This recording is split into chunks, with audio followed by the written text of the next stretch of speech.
Mesdames et messieurs, bonjour et bienvenue dans BIP Actu.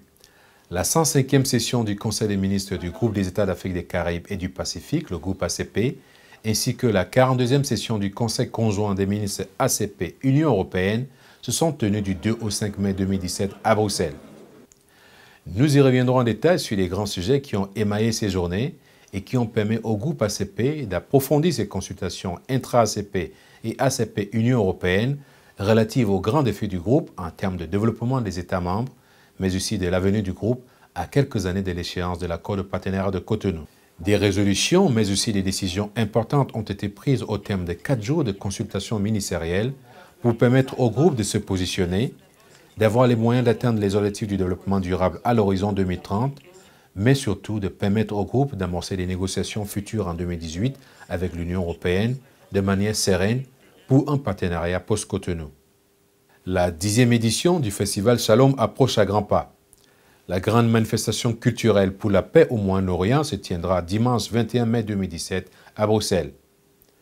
L'Alliance pour la paix au Moyen-Orient, regroupant une dizaine d'organisations de la société civile belge, tenait une conférence de presse mercredi 2 mai 2017 au Brussels Press Club Europe pour présenter aux journalistes le grand cœur de cette édition, mais surtout son impact dans la construction de la paix au Moyen-Orient.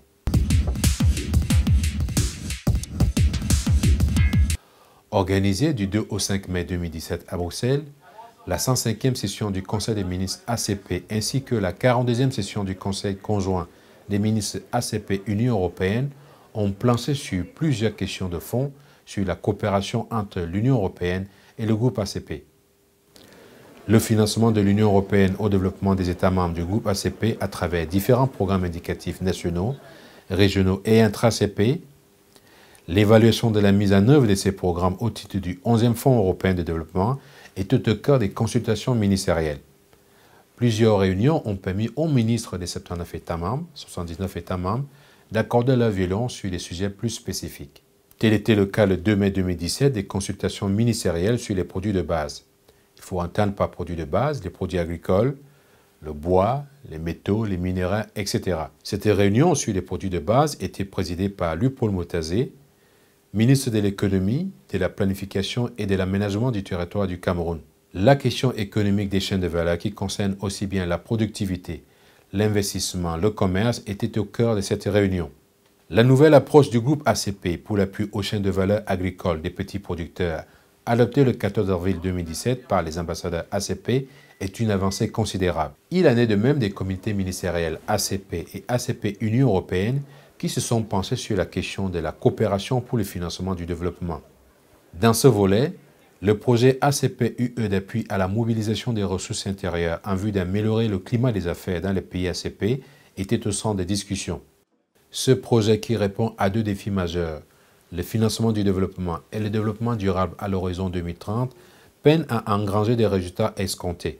Le constat que l'on fait est que la faiblesse des politiques et administrations fiscales, l'étroitesse de l'assiette fiscale, l'évasion fiscale influencent négativement et affaiblissent la mobilisation des ressources intérieures selon les experts ACP. Des pistes de solutions ont été évoquées comme l'apport d'aide additionnelle, des réformes fiscales, une politique fiscale qui promeut les impôts plus justes, transparents, ainsi que la bonne gestion des impôts. La question qui reste est de savoir si les gouvernements ACP seront à même d'appliquer ces mesures. La cérémonie solennelle d'ouverture de la 105e session du Conseil des ministres ACP qui a eu lieu le 3 mai 2017 à Bruxelles avait comme invité d'honneur son Excellence Peter Thompson, président de la 71e session, 71e session de l'Assemblée générale des Nations unies. Tout en reconnaissant les efforts consentis par le groupe ACP pour l'avancement de la démocratie, de la paix, de la sécurité et du développement durable, le président a rappelé que c'est ensemble que nous allons pouvoir éradiquer la pauvreté et promouvoir les droits et libertés ainsi que la bonne gouvernance. Il a exhorté le groupe ACP à établir des partenariats innovants, à mobiliser les ressources endogènes pour réaliser les objectifs du développement durable. La question centrale du financement du secrétariat ACP, dont le budget de fonctionnement dépend de 60% de la contribution des États membres et un peu moins de 40% de l'Union européenne, est de plus en plus préoccupante au regard de l'échéance de l'accord de Cotonou. Ainsi, dans son allocution, le secrétaire général du groupe ACP, Dr Patrice Ignatius Gomes, a lancé un appel aux États membres à œuvrer leurs efforts continus en faveur du paiement des contributions financières en temps opportun, des obligations légales afin d'améliorer l'autonomie et le bon fonctionnement du secrétariat. Une condition sine qua non pour le bien-être continu du groupe ACP et surtout pour mieux servir toutes les parties prenantes, a déclaré le secrétaire général. Il a par ailleurs lancé un appel aux contributions volontaires pour la création d'un fonds de dotation. Intervenant en sa qualité de président en exercice du Conseil des ministres ACP, Dr Abraham Tökes, ministre des Finances et de la Coopération économique de la République d'Éthiopie, a rappelé aux ministres le devoir qui leur incombe, à savoir transformer le groupe ACP en un acteur mondial. Une demande clairement exprimée par les chefs d'État et de gouvernement ACP lors des 7e et 8e sommets. Mais quels moyens pourvoit-on au groupe ACP d'être plus efficace? La question mérite d'être posée. Les réformes et la modernisation de la structure des instances dirigeantes du groupe ACP et du secrétariat ACP devraient être le premier baromètre pour permettre au groupe de répondre à ces nombreux défis. Par ailleurs, trouver d'autres sources de financement, élargir ses partenariats permettrait sans aucun doute au groupe d'être plus autonome, d'imprimer ses visions de l'avenir à la fois du groupe ACP et ses relations futures avec l'Union européenne et le reste du monde. La 42e session du Conseil conjoint des ministres ACP-UE, co-présidée par Dr Abraham Tökes et Georges Vella, ministre des Affaires étrangères de Malte et président en exercice du Conseil de l'Union européenne, sessions qui se sont déroulées du 4 au 5 mai au Conseil de l'Union européenne, ont permis au groupe ACP d'approfondir ses consultations et les échanges de vues sur des thématiques bien spécifiques, migration, mise en œuvre du programme de développement durable à l'horizon 2030, développement du secteur privé, etc. Au cours de ces journées, le comité ministériel ACP de coopération pour le financement du développement a examiné le rapport de l'évaluation du 11e Fonds européen de développement, une étude commandée par la Commission européenne en termes de progrès réalisés dans les pays ACP, mais aussi en termes de défis à relever jusqu'en 2020. Selon ce rapport, la programmation du 11e FED est restée très pertinente pour l'éradication de la pauvreté, les OMD et les principes de l'efficacité de l'aide. Fort est de constater que la programmation de ce 11e FED a été influencée par les priorités de Bruxelles et moins par les choix des partenaires locaux, bien que consultés, souligne le rapport. Plusieurs recommandations destinées à consolider les points forts et corriger les lacunes identifiées émanent aussi de ces rapports. Au terme des différents travaux du Conseil des ministres ACP et ACP-UE, plusieurs résolutions et décisions importantes ont été prises par le groupe ACP qui vont dans ce sens de solution. Elles sont présentées ici par Dr Abraham Tökes lors de la conférence de presse du 4 mai 2017. They decided to mandate our committee of ambassadors to review the Georgetown Agreement, which is our founding document and the basis of this very organization. We are committed to taking the issue of reforms of our institution from words to action and ensuring that this organization is modernized and made fit for purpose, in accordance with the group's shared ambitions. The issue of financial sustainability, therefore, is a priority, and we are progressing concretely with work on an endowment and trust fund, and diversifying our partnership beyond the European Union in order to mobilize resources for our future actions. As you know, the current partnership framework the ACP has with the European Union, who is our main development partner, will come to an end in 2020. The ACP group is thus set to enter into formal negotiations for a follow-up agreement next year in 2018.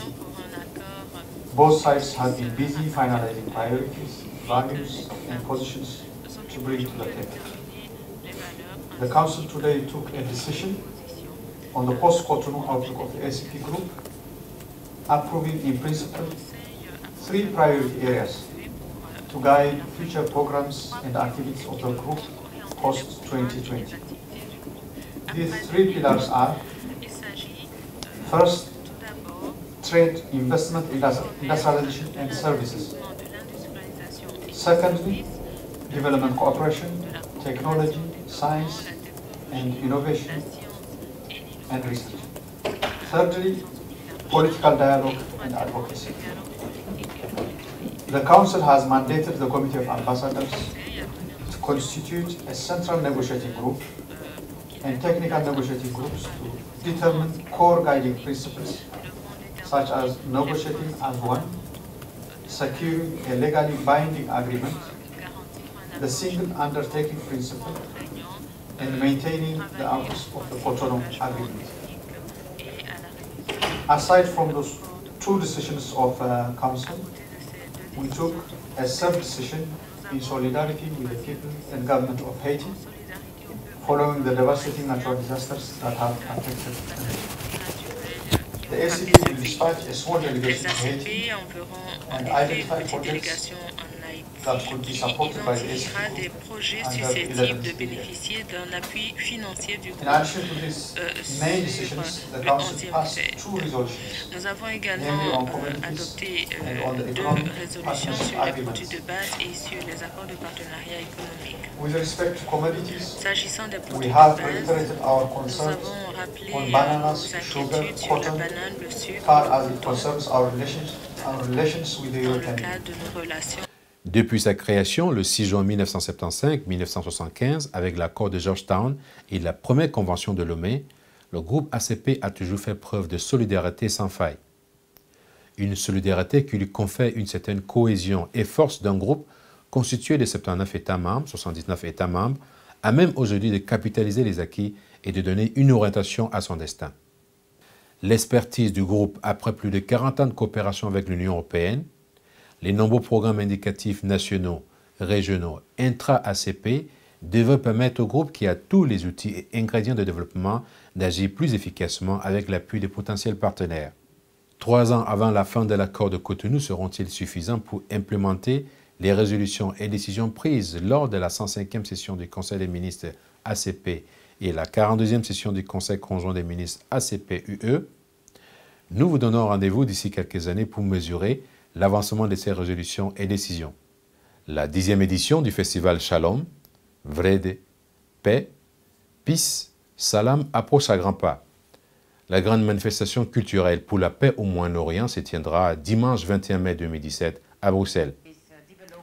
L'Alliance pour la paix au Moyen-Orient, regroupant une dizaine d'organisations de la société civile belge, tenait une conférence de presse mercredi 2 mai 2017 au Brussels Press Club Europe pour présenter aux journalistes le grand cœur de cette édition et surtout son impact dans la construction de la paix au Moyen-Orient. Un cocktail d'activités culturelles allant de la musique gospel, de la musique israélienne, des danses, de la restauration, de la peinture, de la littérature, de l'exposition photo sera proposé au grand public. Madame Eugenia Daskalopoulou, membre organisateur de l'événement, nous en dit davantage sur les valeurs véhiculées par un tel événement culturel. Why did we start Shalom? It is because in the press and in the media there is very little space given for that vision. And also for the voice of Israel, anything that is pro-Israel. We are here and it's a pro-Israeli and pro-Jewish, let me say, initiative. It's true, because there is hardly anything else in the society, both in Belgium and Europe. And we would really very much like to take other initiatives and to bring this message of Shalom that is actually very beautiful and very true, also realistic at the same time. As you see, it really addresses every single matter of society. Jewish people are the best ecologists, I think, the best Greens to say in the world, because they love animals and they take care of their life, not only of their death.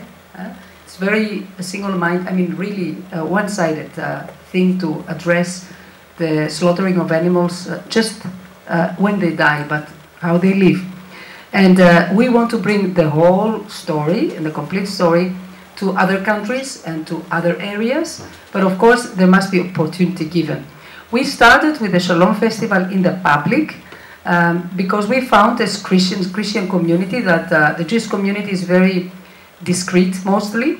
You hear a lot about other manifestations that are actually endemic, mostly to Israel and to the Jewish community, but the Jewish community has been always very discreet.